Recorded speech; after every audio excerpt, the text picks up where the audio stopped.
Hey everyone, my name is Pauline. I'm from ChangeNOW and welcome to another episode of Know the Coin. My guest today is Dan Wasyluk, SysCoin co-founder and Blockchain Foundry CEO. How are you doing tonight, Dan? I'm doing great, Pauline. Thanks for having me. And you said my name correctly, which is impressive. Points. This comes with the turf. I talk to a lot of people who have like sort of Slavic surnames, so. Yeah, you nailed it. Thank you. Appreciate it a lot. So without further ado, let's start with the interview, if you don't mind. Sure, let's go. Okay, so Dan, would you mind telling our viewers a little bit about yourself and your background? What have you been doing before you joined SysCoin? Yep, so I come from a software engineering background. Before SysCoin, I ran software development teams for kind of SaaS companies, building full stack web applications for all kinds of different industries, basically. Then around 2013, I got involved with Bitcoin Talk, and I met up with Sebastian Shepis, who was working on some cryptocurrency projects. We started one called Kittycoin. I don't know if anyone remembers that, but I'm sure some of the crypto OGs probably remember it. It turned into Lynx later in its life and became an ERC20 token.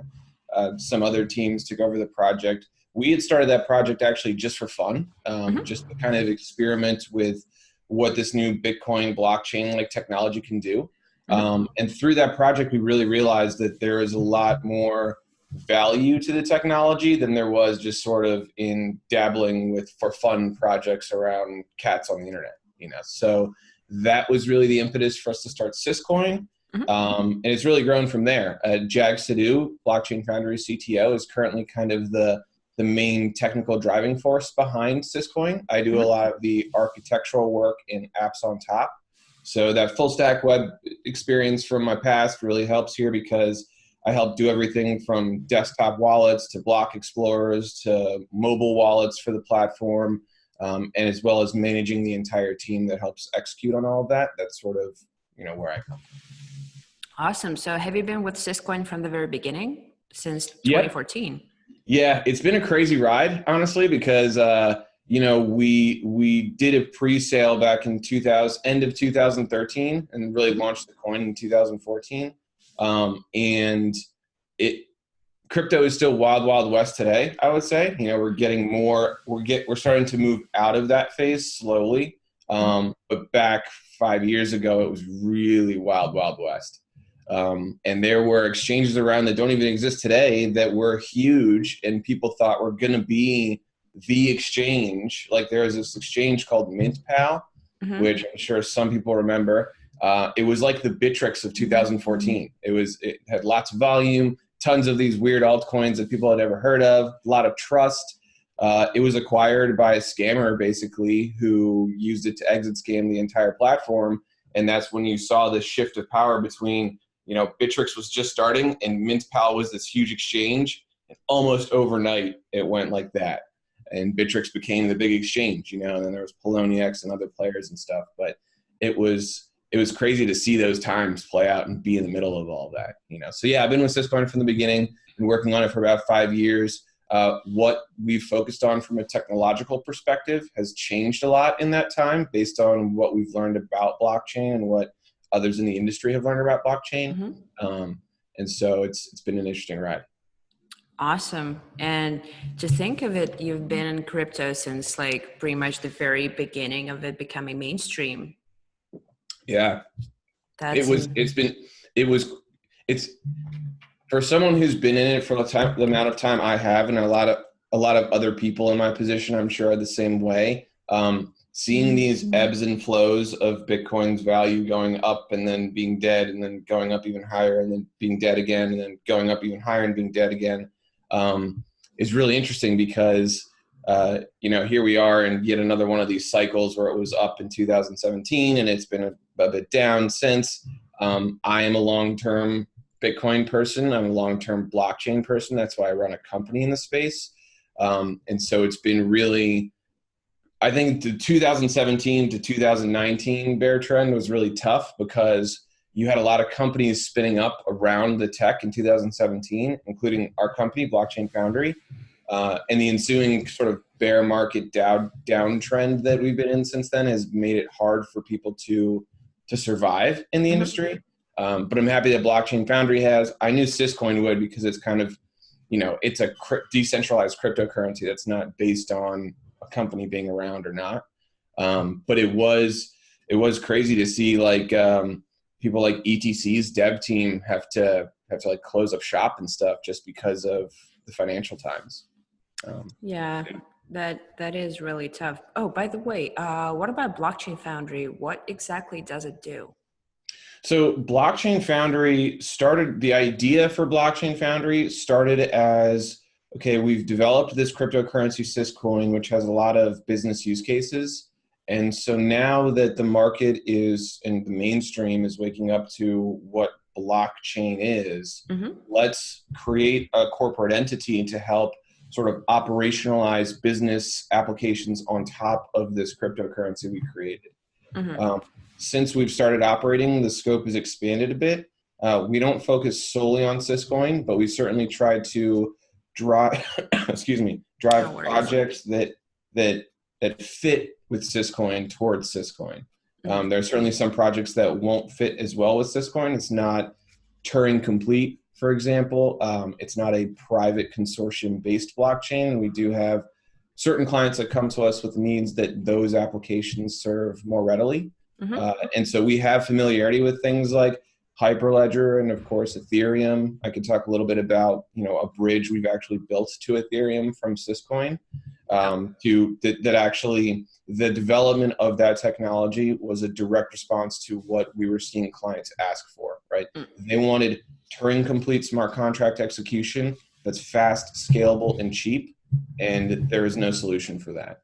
There's not a lot of trust in some of these newer incumbent smart contract platforms that have not been vetted and have sort of come out of the woodwork with a lot of promises and not a lot of proof behind those promises. So people still do tend to lean towards Ethereum, but everyone in the space where we come in contact with them is very aware of cost of transactions. Ethereum is full, Ethereum is slow. And so they're looking for some medium there. And so we built a technology that we feel helps give them the power of Ethereum's Turing complete smart contracts while still having, fast, scalable, and cheap transactions on the SysCoin side. Okay, that's pretty good. So now we sort of jumped from the subject of the interview, which is SysCoin, to Blockchain Foundry.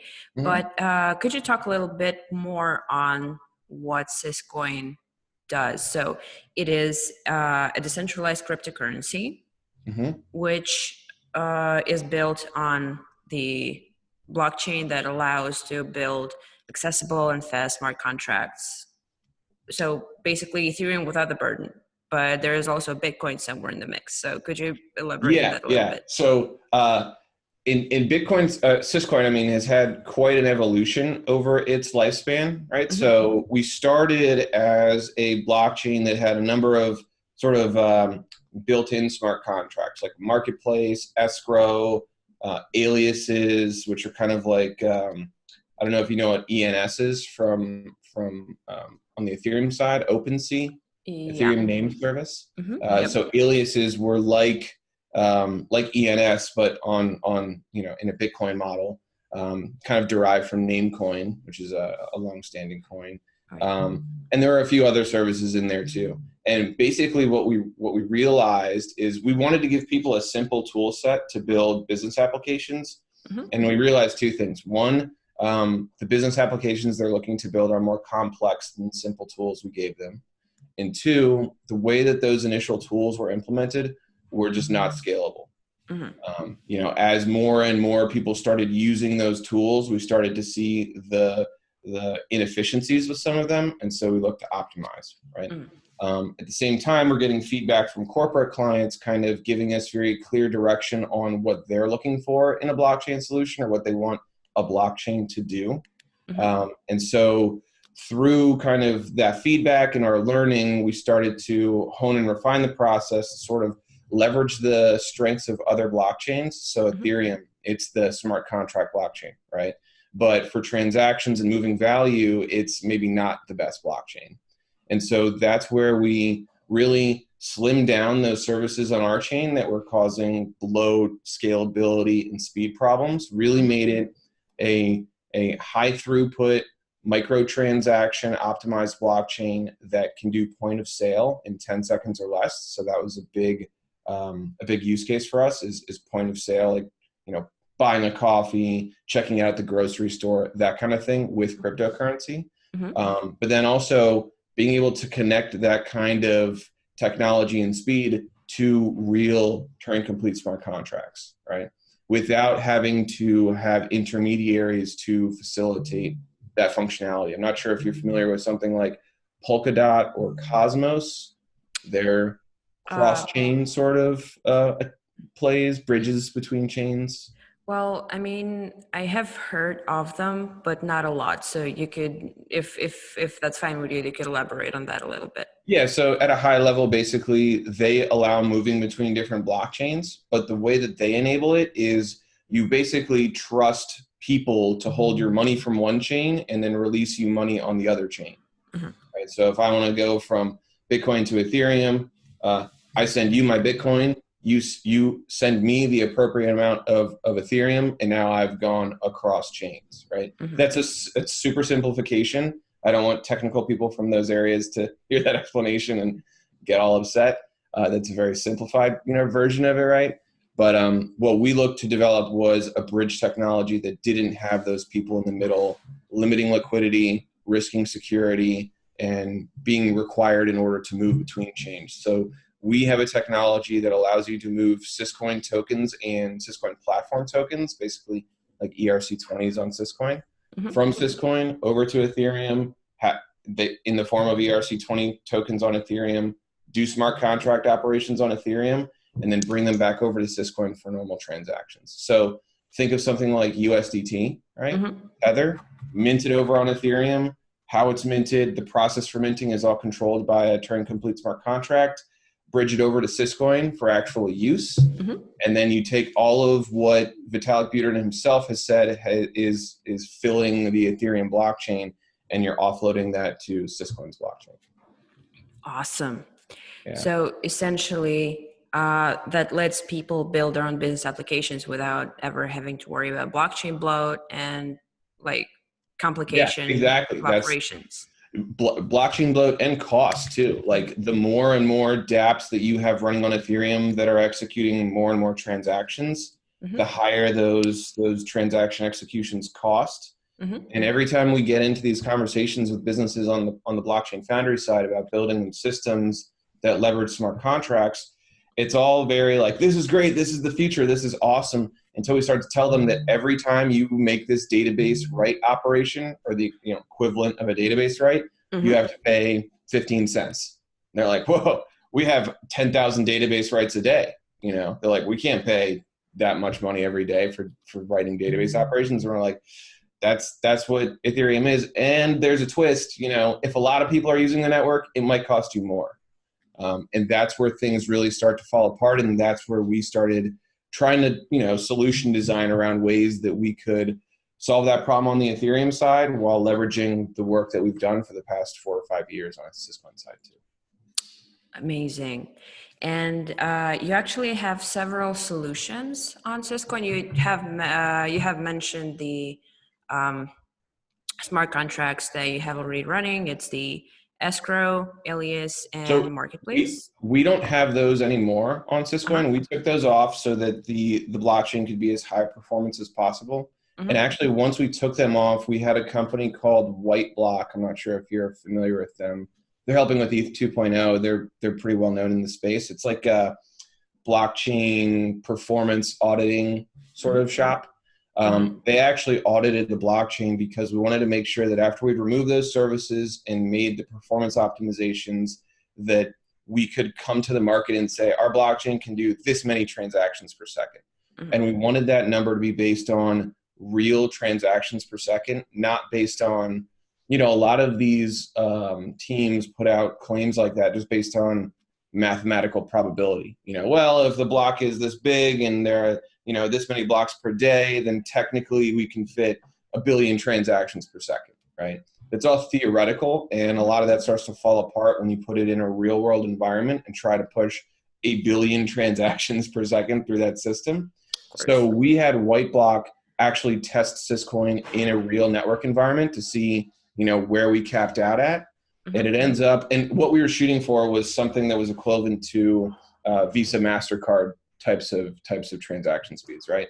What they do is, I think it's about 20,000 transactions per second on average, with burst capacity up to 40 or 80,000 in the high season, like Christmas and holidays. And SysCoin can do 40,000 transactions per second sustained, with burst capacity up to 140,000 transactions per second in ideal network conditions. And so we feel that the technology is there to replace traditional payment rails. It's really now an adoption game, and also making it so that other people can leverage the value that we've created, like the Ethereum ecosystem, right? There are some other components that are still part of SysCoin. Like you mentioned, it has had quite an evolution. We really do focus on SysCoin kind of being a Bitcoin proof of work type of coin for the security that proof of work provides. And we have this bridge that allows you to go over to Ethereum, which is proof of stake, going to be proof of stake soon. We also have the concept of masternodes on SysCoin. So if you're familiar with like Dash or PivX, you can take a certain amount of SysCoin, 100,000 SysCoin, and stake them and basically earn SysCoin for helping to facilitate operations on the network. And the main thing that we use masternodes for right now is fast transaction relay, moving a transaction from Australia to California in second or two time. We have other plans for that masternode layer long term. We want to start really looking at how to do something like decentralized storage on that layer, so that we can provide even more value to people on our system. We've been looking at things like IPFS and what other projects have been doing. Like we looked at Filecoin a bit as well. So in the next iteration of SysCoin, after we get the bridge out, which is due later this year, early next year, I think you'll see a lot of us talking a lot about sort of decentralized storage and leveraging masternodes for more than just fast transaction relay. Actually, now that you've mentioned decentralized storage, I've seen several projects out there do similar things, like Storj, for example. But from what I know, decentralized storage is extremely slow and extremely hard to execute. And how would you plan on combating that? Those are entirely accurate observations that I don't have answers for yet, just because we haven't gotten so deep into the R&D of that part. We're actually, development-wise, we're kind of in the middle of hardening the bridge for final mainnet release. We're like in our final test net right now and kind of testing all the edges, basically. As we finish that and roll that out to production, then we'll start to transition the team more to like an R&D phase around decentralized storage. Because you're right, there are quite a few networks that try to do that today, including things like, I'm going to pronounce it wrong, but SIA or SIA? I don't know. Oh, yeah. SIA? SIA, right. Yeah, they've been around for a while. And so I'm sure they've made progress on that kind of stuff. But, where we start with a problem like that is we look at what other people have already done so that we're not, repeating their mistakes. And we may end up pulling a little bit from SIA, a little bit from Filecoin, mixing some IPFS in there, and sort of seeing what we come up with. We have talked with some people in the space about IPFS not being an IPFS, being a non-consensus driven distributed file system. We've heard people say that that's slow, but we've tried to dig into like, well, what do you mean it's slow? What were you doing when you experienced it being slow? That kind of thing, because we've also experienced it being very fast. And so probably will involve some conversations with those teams too. We're the type of team that, if other teams are willing to collaborate, that's what we want to do. We want to share what we've learned and we want to learn from them. And so we'll likely reach out to, people in the SIA space, the Filecoin space, and pick their brains about, why'd you do it this way? Why did this work? Why did this not work? That kind of stuff, and help use that information to feed our design, basically. Well, I mean, we're on the crypto community, so I'm pretty sure that we'll be happy to share some insights on that. Yeah. Most teams are actually really open to collaborating. Some teams feel like they have the secret sauce that they don't want to share, and I respect that, but definitely appreciate the ones that are open to collaborating. That's great. So if we're talking about goals, what are you planning to accomplish within several months? So the biggest thing for us, we've got a few things on the go. I would say there are probably, and I'm sure the SysCoin community is going to watch us and be like, he forgot this thing, because there's so many things always going on. But I would say there's primarily three things, right? The biggest thing is the SysCoin Ethereum bridge, right? There's no technology like it out there today, which means there's a lot of risks in deploying it. We've been testing it for over a year. I feel like we're on testnet 6 or 7 now. Like we just keep, finding issues, and just like with Istanbul testing, you find issues, you fix them, you redeploy the testnet, you try to retest those issues. So we've been doing that for over a year now, and we're at a point where we feel like the tech is solid and ready to roll out. And so really the goal for, let's say, the next 6 months is get the bridge deployed on mainnet, which we are very close to and should actually have an announcement around that next week, I think. Then it's deploy a SysCoin mobile wallet that's compatible with the bridge.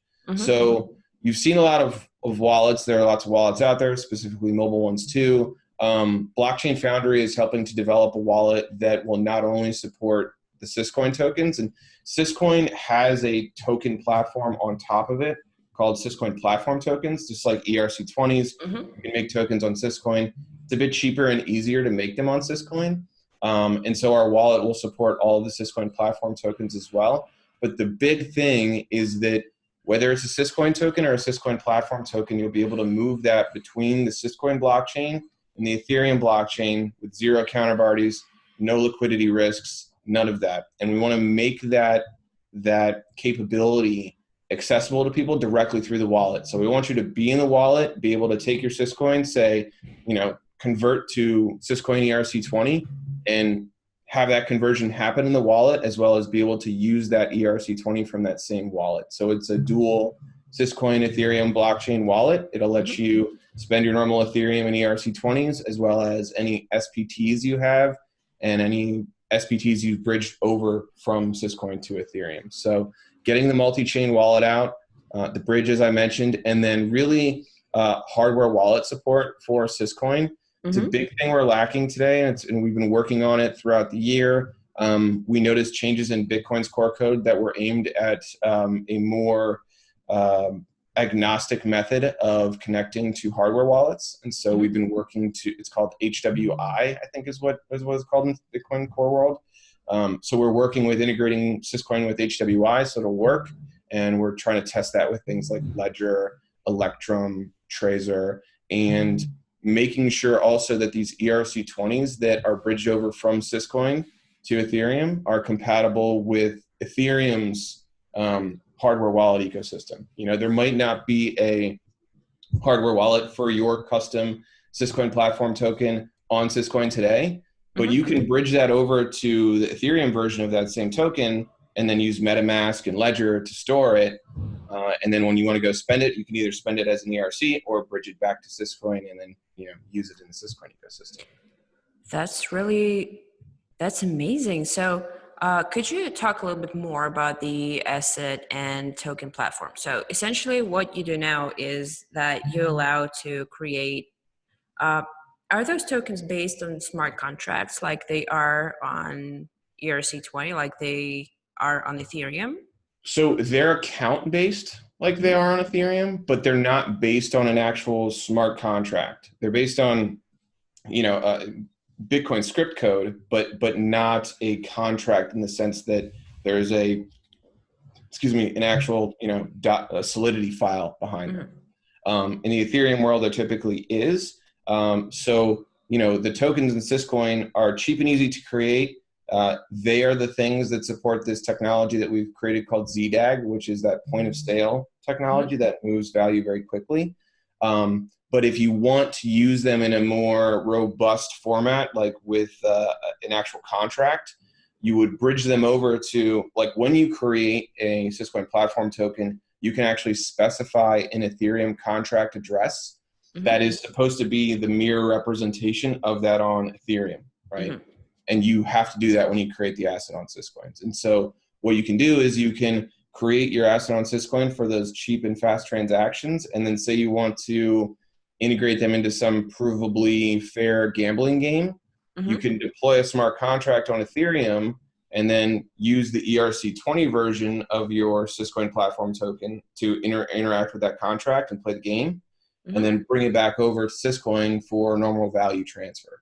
So that really in that equation where otherwise you'd have a lot of value transfer happening on Ethereum and smart contract execution happening on Ethereum, you can now minimize that to just the smart contract executions for the game. And then the rest of the value transfer stuff can remain on the SysCoin chain.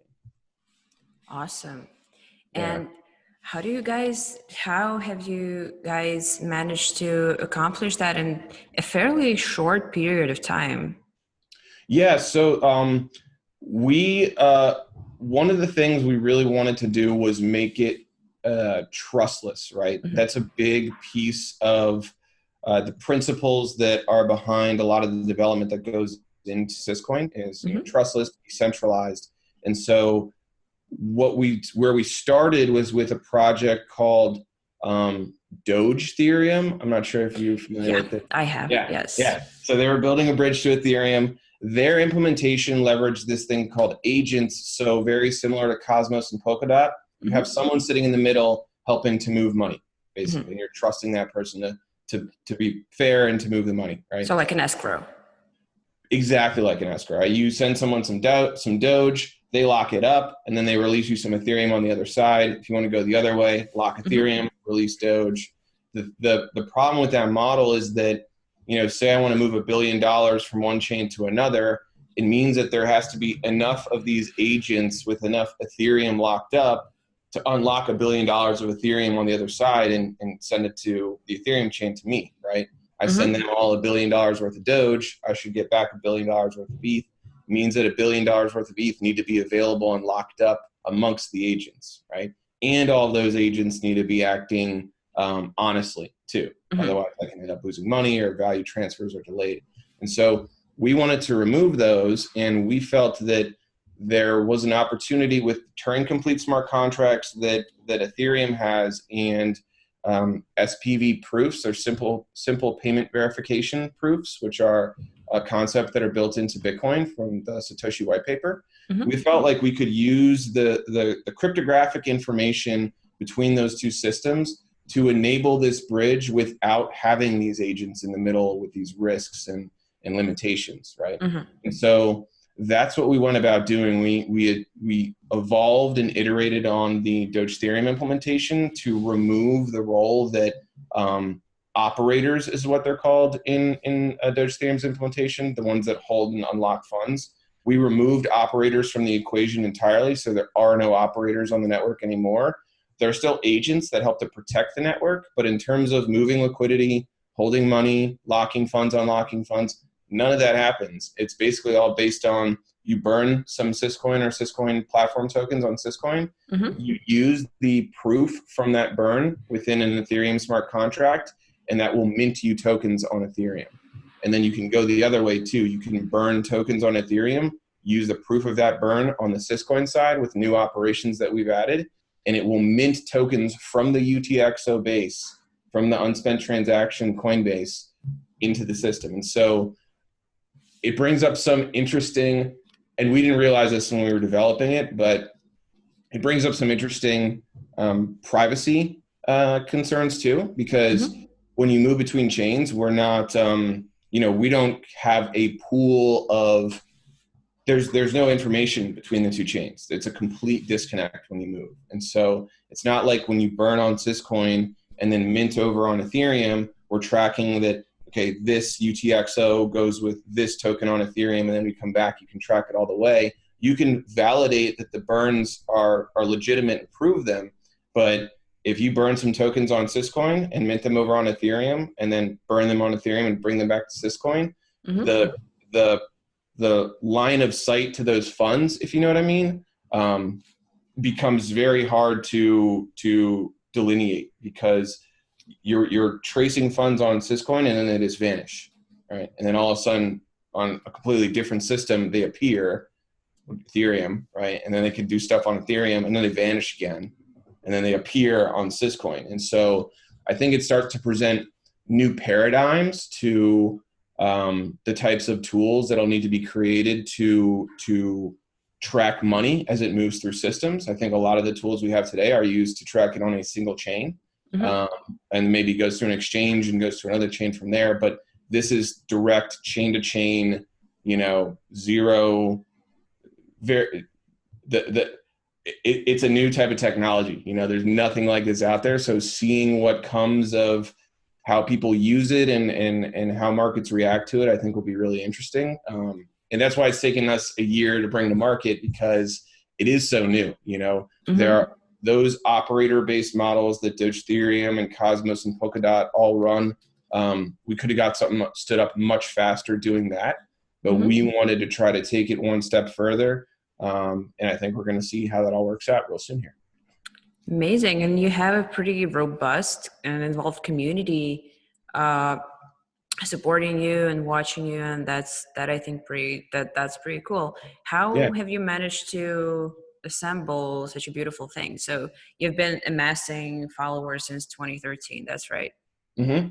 Yeah, so we've been around for a while, and I think that we try to be just really upfront with people about what we're doing and what we're trying to accomplish. We really try not to overpromise stuff that we're not actually working on or don't have some, realistic chance of accomplishing.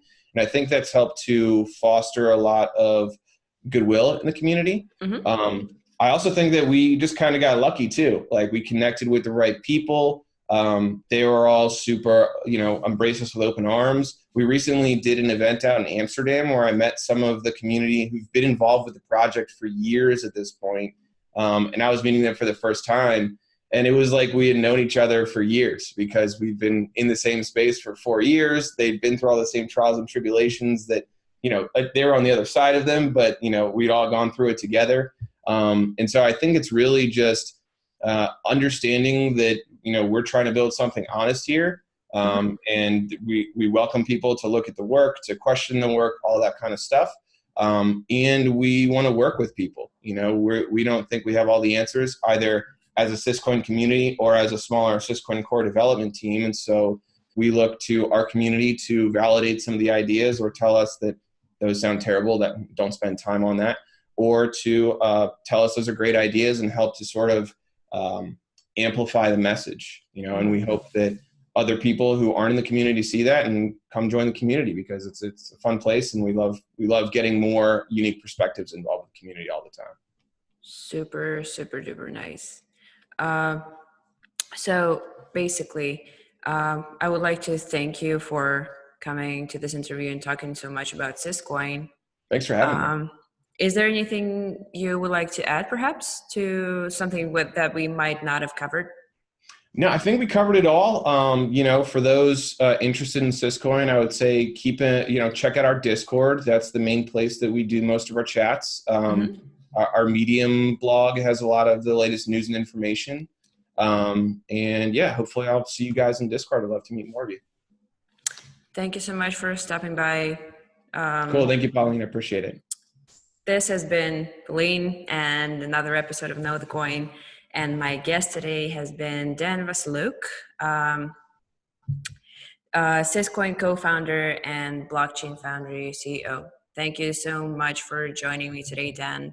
It's been a real pleasure and real fun talking about a lot of wonderful things that SysCoin has accomplished. You can reach out to those guys on Discord, and I will also put all the links in the description to the website, to the Twitter accounts, and all the other places that you can reach out.